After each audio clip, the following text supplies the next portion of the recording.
Welcome to C++ Beginners Lesson 1.3. Today we are answering a fundamental question. How does the text you type actually turn into a running software application? To make this happen, every developer relies on two core tools, a compiler and an IDE. By the end of this short lesson, you will understand exactly how these tools interact so you can confidently set up your programming environment. This lesson requires absolutely no prior coding experience. We are going to break down what a compiler does, why C++ absolutely requires one, and how an IDE simplifies your daily workflow. We will also look at the fundamental steps of the build process and preview the specific software setup we will use for the rest of this course.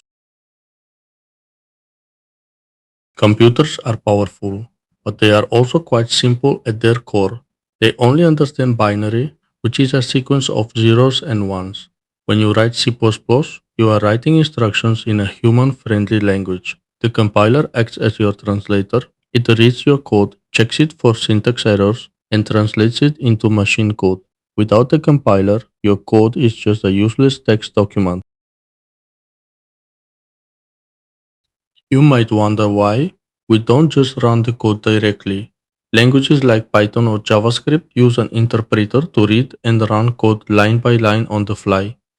C++ takes a different approach. It is a compiled language, meaning the entire program is translated before it ever runs. This ahead of time translation is exactly why C++ is incredibly fast and highly optimized, making it the industry standard for games and operating systems. While the compiler handles translation, an IDE or integrated development environment is the actual software program where you write your code. Think of it as a specialized word processor designed specifically for programming. Instead of using a basic text editor, an IDE gives you critical features like syntax coloring, auto-completion, and real-time error detection to catch typos before you even try to run your project. Let's clearly separate these two concepts because beginners often confuse them. The IDE is your workspace. It helps you write and organize your thoughts. The compiler is your translator. It converts those thoughts into a language the computer can execute.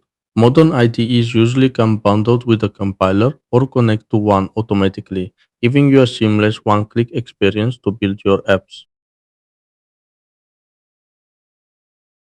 When you click that big run button in your IDE, a multi-step chain reaction occurs behind the scenes.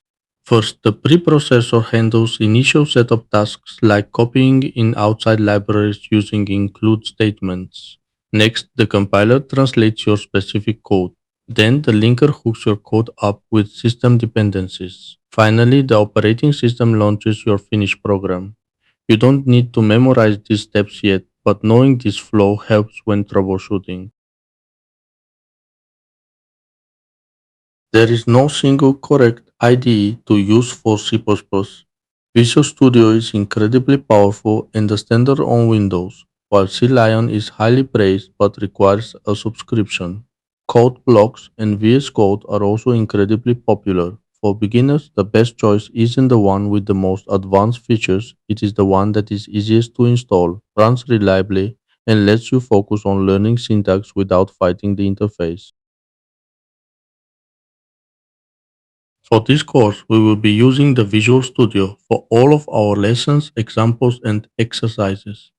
It is a powerful, industry standard tool that comes with everything you need, including built-in compiler support, ready to go right out of the box.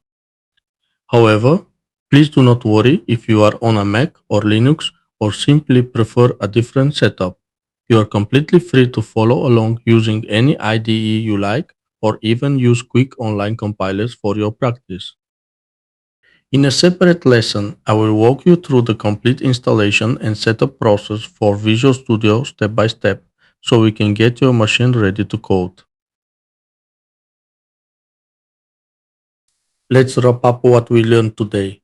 Remember, the compiler translates your text into binary.